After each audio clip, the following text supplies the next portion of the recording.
राधे राधे महाराज जी।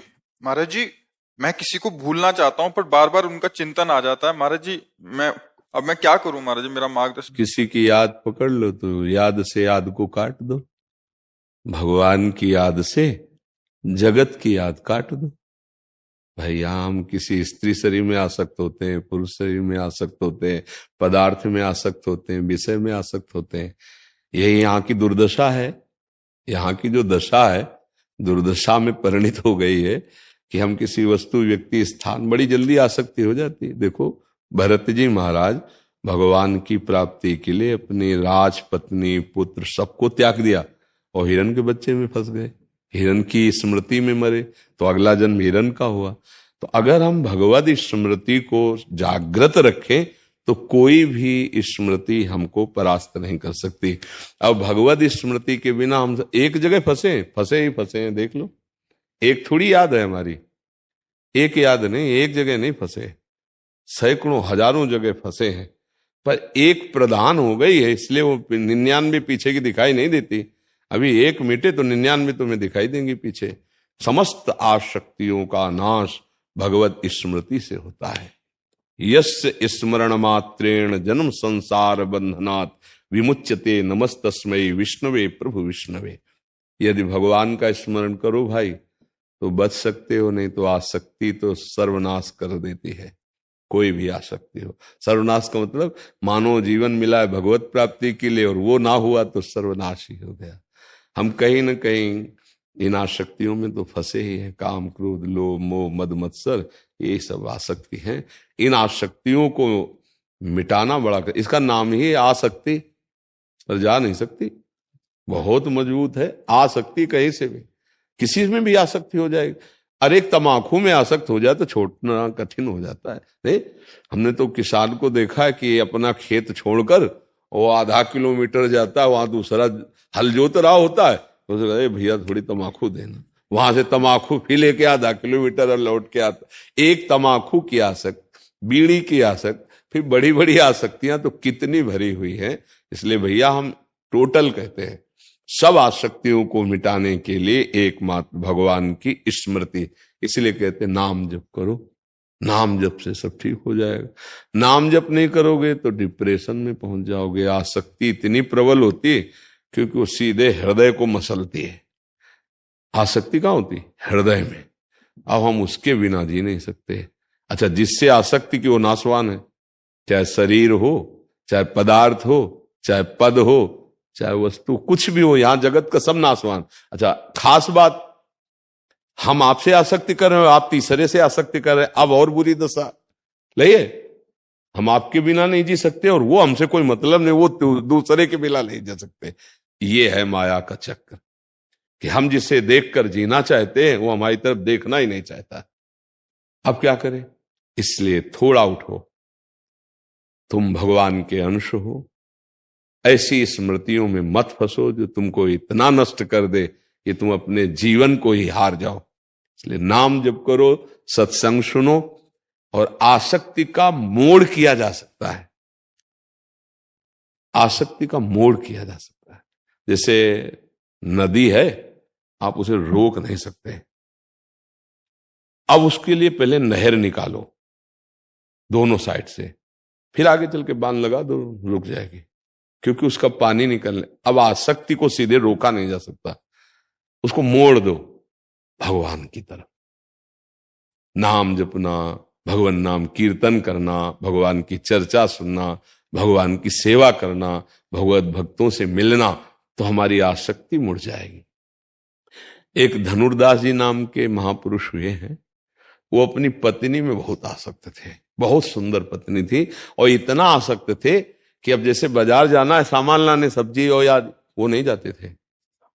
हाँ, अब पत्नी जाएगी तो वो छाता लेके चलते थे कि धूप ना लग जाए, और बैक चलते थे।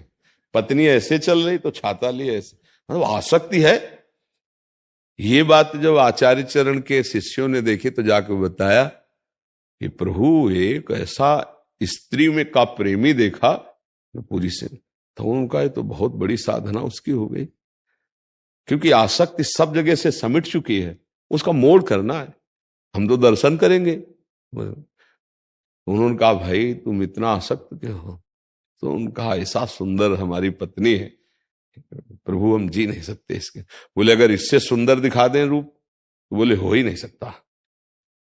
तो ये स्पर्श किया तो ये ठाकुर रंगनाथ जी सामने, छाता छूट गया, पतली छूट गई, बड़े महापुरुष हुए धनुर्दास नाम के वहां पर। हाँ, कहीं ना कहीं जीव की आसक्ति हो जाती है, स्वाभाविक है। इस आसक्ति को मिटाने के लिए तो हमें मानव देह मिला है, और वो आसक्ति भगवान से जुड़ने पर ही मिटेगी, अन्यथा नहीं। बहुत पावरफुल माया है, बहुत पावरफुल, और बहुत दुर्दशा होती है। देखो सबके हृदय में एक प्यार है, ये अनुभव की बात सब देख लो। ऐसा लगता है कि हम किसी से प्यार करें, कोई हमसे प्यार करे, सबको लगता है, क्योंकि प्रेम भगवान का स्वरूप है, जीव भगवान का अंश है, तो उसमें प्रेम है, वो प्यार करना चाहता है। पशु पक्षी वस्तु स्थान पद, कहीं ना कहीं वो प्यार हमारा फैल गया गलत जगह, और वो लौटकर हम जैसा प्यार करते हैं वैसा नहीं मिलता कहीं से भी, आप देख लो। तो वो असंतुष्ट हो जाता है, क्योंकि वो लौटकर प्यार अगर वैसा दे सकता है कोई, तो सिर्फ भगवान दे सकते हैं, क्योंकि हम चैतन्य भगवान के अंश हैं, और हमको चैतन्य भगवान से ही प्यार मिल पाएगा। प्रकृति हमें प्यार नहीं कर पाएगी। हम प्यार किसी से करते हैं तो प्रकृति से करते हैं, शरीरों से, इससे। अच्छा, उसका भी मन है, हम चाहते हैं कि जो हमें प्यार करे सिर्फ हमें करे। देखो मांग है ना, और सदैव हमारे पास रहे, और बिना कहे हमारे मन की बात जान जाए, पूर्ण करे, केवल मेरे मनोनुकूल चले, ये तो कोई कर नहीं सकता सृष्टि में, नहीं कर। उसका मन है, उसका भी स्वभाव है, ये बात भगवान कर सकते हैं, क्योंकि वो सर्व सामर्थ्यशाली। भगवान क्या करते हैं, आपके मन के अनुकूल नहीं, आपके मन को चुरा लेते हैं, नहीं ले लेते। अब मन ही नहीं रहा, तब जो ही प्यारो करे सोई मोहि भावे, अपने आप पालन। तो हमें लगता है बच्चा भगवान का नाम लो, उनके आश्रित हो, वही नहीं तो फिर यहाँ की आसक्ति तो नष्ट कर देती है।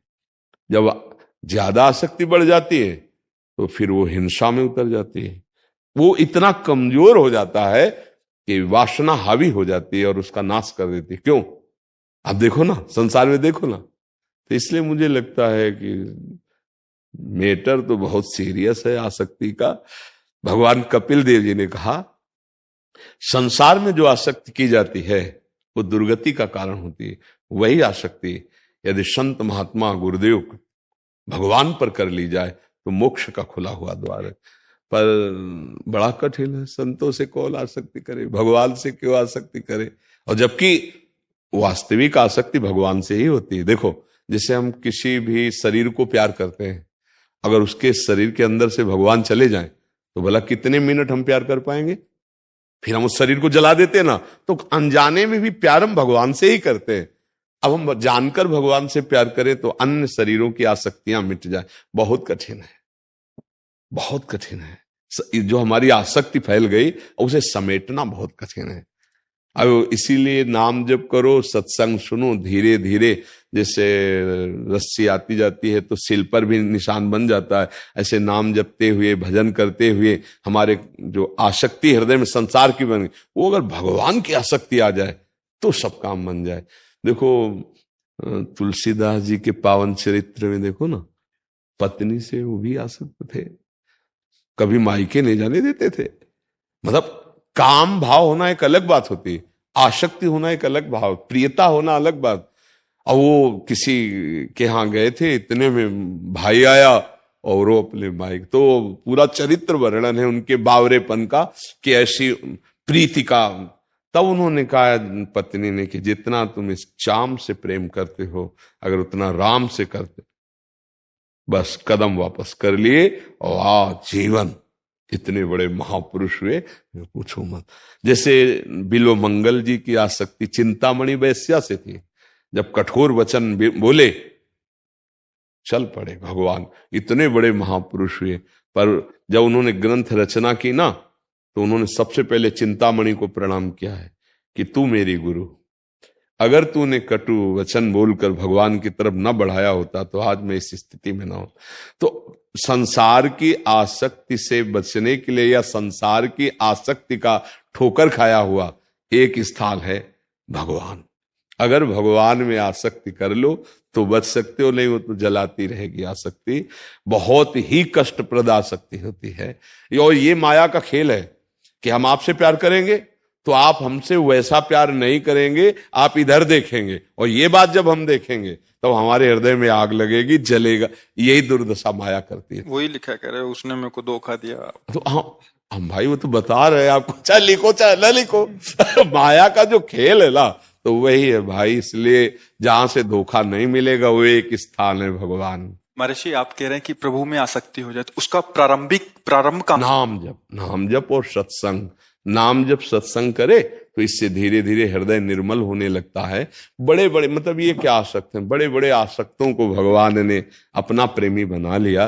तो इसलिए हमें एक ही उपाय लगता है, भगवान का आश्रय ले ले, वो करुणामय और नाम जप करे, राधा राधा राधा राधा राधा।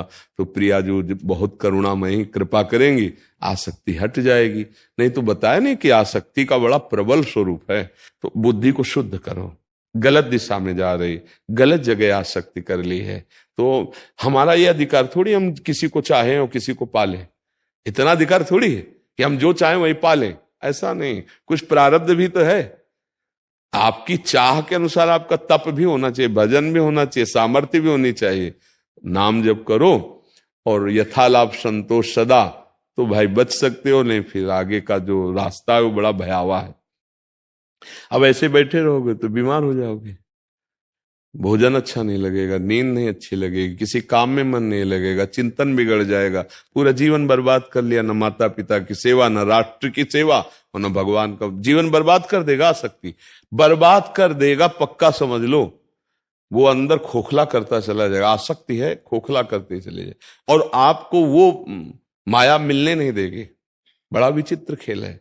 इसलिए बहुत संभल के नाम जप करो, भगवान के आश्रित रहो। बड़ा भयावह संसार, बड़ा भयावह है। सामने वाले की स्थिति क्या है, तो हमें लगता है थोड़ा अपने प्यार को कंट्रोल में करे, शासन में ले अपनी वृत्ति को। ऐसा नहीं कि हम जिसको चाहें उसको प्राप्त कर सकते हैं, ऐसा नहीं है। हाँ, कभी ऐसा संयोग होगा तो आगे तुम्हारा जिससे संयोग होगा भगवान दे देंगे। आसक्ति थोड़ा बचा के करे, ऐसा नहीं कि चित्त को ऐसे खुला बाजार में फेंक दे। ये संसार बाजार है, तुम्हारे मन के अनुसार कोई नहीं चलेगा। बहुत सावधान रहो। क्यों बच्चा? हाँ, नाम जप करो, अच्छे बच्चे बनो, आसक्ति से नहीं बनेगा। इससे तुम्हारी हानि हो जाएगी। जैसे अभी तुम्हारा चेहरा है ना, ये बहुत उदास चेहरा है। ऐसा लगता है कि अगर तुम ऐसे ही रहे तो डिप्रेशन आ जाएगा। ऐसा लगता है क्या आपको? हाँ, इसलिए ऐसे नहीं, अच्छे बच्चे बनो। कोई बात नहीं है, तुमसे गलती हो गई, उसको स्वतंत्र जीने दो अपना, जहां जिसका भाव। कोई अधिकार थोड़ी हमारा किसी पे, ए भाई, किसी पे अधिकार थोड़ी। तो आप दूसरा रास्ता चयन करो, भगवान का आश्रय लो। उनको जहां ऐसा कुछ ब्याह आदि संयोग कराना होगा वो करा देंगे। और जियो, धैर्य से जीना सीखो। तुम तो मरने का रास्ता तय कर रहे हो, नहीं कर रहे हो। अब ऐसा चिंतन फंसा दोगे तो क्या होगा? हमको तो डर लग रहा है सोच के कि अगर ऐसी आसक्ति, जैसे आपकी स्थिति है ना, अब ऐसी आसक्ति आपको खोखला कर देगी, आपके जीवन की हानि कर देगी। ये ऐसे नहीं बैठा जाता। अरे छल कपट संसार में हो रहा है, तुम क्या सोचते हो सब प्यार करते? पाए जान जगत में सब जन कपटी कुटिल कलयुगी टंचु, आचार्य चरण कहते हैं। कोई बिरला ऐसा होता है कि तुम्हारे प्यार को समझ पाएगा बच्चा, कोई बिरला। क्योंकि प्रेम एक अलौकिक, उसमें रूप नहीं देखा जाता, प्रेम में गुण नहीं देखे जाते, प्रेम में धन नहीं देखा जाता, प्रेम में स्थिति। और यहां का प्रेम क्या देखता है? चमड़ा देख के होता है। अब उसमें कह दे कि तो ऐसे मत बैठो आगे। इसीलिए हम मना करते हैं छोटे छोटे जो नए अवस्था के बच्चे हैं, यार 20-22 तक तो ब्रह्मचर्य से रहो, तो तुम्हारा जीवन थोड़ा विवेक विकसित हो जाएगा, तो आप अपने को बचा सकते हो। नहीं फिर ऐसे जैसे ज्यादा उत्साहित हो जाते हैं ना बच्चे, वो हाथ में टेटू लिखा लेते हैं, नहीं हो, और फिर कहते नाम नहीं वैसे, और फिर कहते हैं हम कि तुम्हारे प्यार में तो बोले हम ऐसे शरीर को नष्ट कर ले, तो दुर्गति हो गई, जीवन नष्ट कर दिया, कुछ लाभ मिला क्या? उसका क्या है? थोड़ा सोचो, अपने जीवन को थोड़ा विकास पे लाओ, विनाश पे क्यों ले जा रहे हो? आज का जो समाज है वो समझ नहीं पा रहा विकास किस में होगा, उन्नति किस में होगी। बच्चा, तुम भगवान की कृपा से यहां आ गए हो तो आज से सुधार करो। छल कपट को प्यार मत मानो, ये संसार छल कपटी। अगर तुमसे दोस्ती की होती सच्चाई से तो भला ऐसा कैसे होता? तो सच्चा दोस्त तो मिलना तो बहुत कठिन है, वो भगवान मिलाते हैं। तो भगवान का भरोसा करो, उसका भाव छोड़ दो और नाम जप करो, राधा राधा राधा राधा। ठीक है, नाम जप करो जी।